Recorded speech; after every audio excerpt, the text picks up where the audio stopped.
İngilis dilində danışıq dili üçün qrammatika dərslərinə davam edək. Qısa şəkildə məlumat verməyə çalışacağam. Biz artıq 3 zamanı, indiki sadə zaman, keçmiş sadə zaman, gələcək sadə zaman və əsas modal feilləri bildikdən sonra şərt cümlələrinə keçə bilərik. Artıq şərt kəsə bilərik. Əgər nəsə olsa, başqa bir şey olacaq bu formada. Bu tipli cümlələri qurmaq üçün bizə qısa forma, qısa şəkil lazımdır. Bu şəkil belədir. If üstəgəl present simple, yəni ifdən sonra biz sadə zamandan istifadə etməliyik. İkinci cümlədə isə, yəni baş cümlədə isə gələcək zamana aid feil. Will üstəgəl feil. Bu formada olmalıdır quruluş. Məsələn, necə deyərik? Əgər yağış yağsa, evdə qalacağam.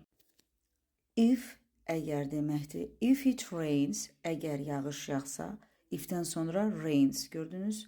Present simple. İndiki sadə zamanda işləndi. Feilin quruluşu indiki sadə zamanda oldu.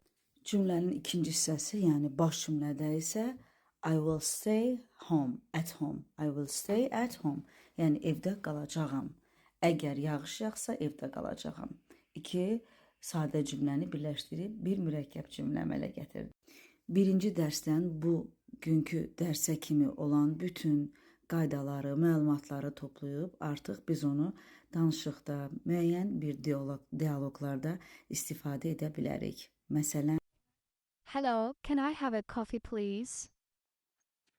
Sure. Do you want milk or sugar? No milk, just sugar. All right, that will be $2. Here you go, thanks. You're welcome. If it doesn't rain tomorrow, let's go for a picnic.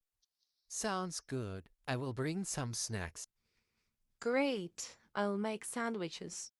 birinci dərsdən etibarən keçdiklərimizə əsasən siz artıq öz bacarıqlarınızı deyə bilərsiniz, fikrinizi, məsləhətinizi verə bilərsiniz, vacib şeyləri vurğulaya bilərsiniz, mas vasitəsilə məsələn və ya şərtli danışa bilərsiniz if vasitəsilə.